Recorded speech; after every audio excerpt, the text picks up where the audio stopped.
যারা ক্লাসটা দেখেন এই জন্য আমরা বলেছিলাম পার্সেন্টেজযুক্ত সংখ্যাটা শুধু নিচে হবে, ডিরেক্টলি কেটে দিবেন। জাস্ট দেখাই দিচ্ছি গতকালকেরটা। তো যেহেতু পার্সেন্টেজ আছে ওটা থাকবে নিচে, উপরে থাকবে 100। তো আমরা 3 25 75 আর এখানে 3 দিয়ে 100 গুণ 300। এটা গতকালকের ক্লাসের একটা ফর্মুলা দেখালাম। এখন আজকেরটা শুরু হবে এইটাকে বেস করে। দেখেন একটা সংখ্যার 12% নিলে, মানে আমরা একটা সংখ্যার 12% নিলে 93 পাওয়া যাবে। সংখ্যাটি কত? তো আমরা বলে দিয়েছি যে আপনার পার্সেন্টযুক্ত সংখ্যাটা নিচে হবে। তো আমরা ডিরেক্টলি লিখে ফেলবো, এত পেঁচাবো না। 12 নিচে রাখবো, উপরে 100 লিখবো। তাহলে 12 দিয়ে কাটলে 8 12 96। তো 8 দিয়ে আমরা 100 গুণ করলে 800। তেমনি করে পরেগুলো দেখবেন অনেকে দৌড়ে করে, আমরা দৌড়ে করবো না, আমরা এই টেকনিকে করব। কোন সংখ্যা যেটা আছে ওটা আমরা ধরবো না। ওই সংখ্যার 25% অপেক্ষায় 60 বেশি। কোনো সংখ্যাটা ওই সংখ্যার 25%, এটা বোঝানোর জন্য বলতেছি।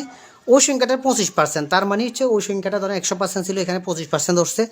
তো আমরা ডিরেক্টলি কী করবো, পার্সেন্টযুক্ত সংখ্যাটাকে 100 থেকে আগে বিয়োগ করে দেবো পার্থক্যটা। এই জাস্ট এটা মনে রাখবেন, আপনার টেকনিক হচ্ছে এটাই। আমরা 75 পাবো, আমাদের এটা হচ্ছে 75%। এখন আমরা যে অঙ্কটা করলাম এতক্ষণ, পার্সেন্টযুক্ত সংখ্যাটা নিচে বসবে, এটাই হচ্ছে এই সংখ্যাটা নিচে বসবে। তাহলে আমরা সমান সমান লিখে ফেলবো, যেটাতে আনাই 60টা লিখে ফেলবো। আপনার 75%টা নিচে হবে, উপরে হবে 100। তো আমরা 25 দিয়ে কাটলে 3 25 75, 4 25 100। তাহলে আমরা 3 দিয়ে যদি 60কে কাটি, 3 20 60। তো আমরা ভাবছি 20 আর 4 সমান সমান 4 20 80। আমাদের এটাই রেজাল্ট। তারপরটা দেখেন, একটি সংখ্যার 25% থেকে 75 যোগ করলে সংখ্যাটি সমান হয়। তো আমরা ওই সংখ্যাটি কত তো জানি না, তাহলে আমরা শুধু পার্থক্যটা ধরবো। হ্যাঁ, এখন আপনার কোশ্চেন হতে পারে যে এটাতে হয় না কেন, একটি সংখ্যার 12% নিলে আমরা 12% এটা নিয়ে নিলাম, 96% পাওয়া যায়। কিন্তু এখানে বলছে কোন সংখ্যার, একটা সংখ্যার কথা ওনারা বলে দিচ্ছে আমাদেরকে, ঠিক আছে? কোন সংখ্যার এটা উল্লেখ থাকবে। তাহলে একটি সংখ্যার এত পার্সেন্টের সাথে 75% যোগ করলে সংখ্যাটি কত হবে? তাহলে 75% আমরা পার্থক্যটা বের করবো, 100 - 75 সমান 25। তাহলে এটা হচ্ছে পার্সেন্টযুক্ত সংখ্যাটা এটা। তাহলে আমরা ডিরেক্টলি পার্সেন্টযুক্ত সংখ্যাটা নিচে বসাই ফেলবো, 25, উপরে হবে 100, 3 25 75, 3 দিয়ে গুণ করলে 300। That's it. Okay, fine. কোন সংখ্যার 40%? কোন সংখ্যার 40% 42 যোগ করলে, আমরা যোগ বিয়োগ কোনো দিকে তাকাবো না, আমরা আমাদের ফর্মুলায় করে ফেলবো। তাহলে 100 থেকে প্রথমে 40 চলে যাবে। তো এটা মাথায় রাখবেন আর কি, এটা অটো চোখে করবে, বিয়োগ করে ফেলবেন, তাহলে থাকে কত 60। তো 60 হচ্ছে পার্সেন্টযুক্ত সংখ্যা।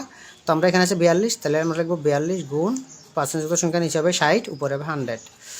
তো আমরা এখন 0 0 কেটে দিলাম, 6 7 42, 6 7 42 সমান 7 গুণ 10 বের হলো সমান 70। আমাদের রেজাল্ট। কোন সংখ্যার 20%-এর সাথে 24 যোগ করলে যোগফল ওই সংখ্যাটি হয়? সংখ্যাটি কত? আমরা ডিরেক্টলি 100 - 20 সমান 80%। 80% এটা হচ্ছে পার্সেন্টযুক্ত সংখ্যা। তো আমরা এখানে আছে 24, 24টা আগে লিখবো, গুণ 80টা আমরা নিচে লিখবো পার্সেন্টযুক্ত সংখ্যা, উপরে 100 থাকবে। তো আমরা কাটতে পারি, 0 0 কেটে দিলাম, 3 8 24, 3 দিয়ে 10 গুণ করলে 30। আমাদের রেজাল্ট 30। একটি সংখ্যা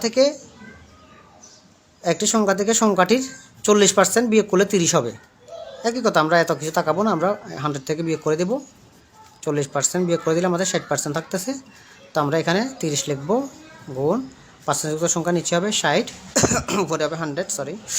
তো আমরা ধরেন 30 2 × 60, 2 দিয়ে কাটলে 50। আমাদের রেজাল্ট 50 আনসার। এবার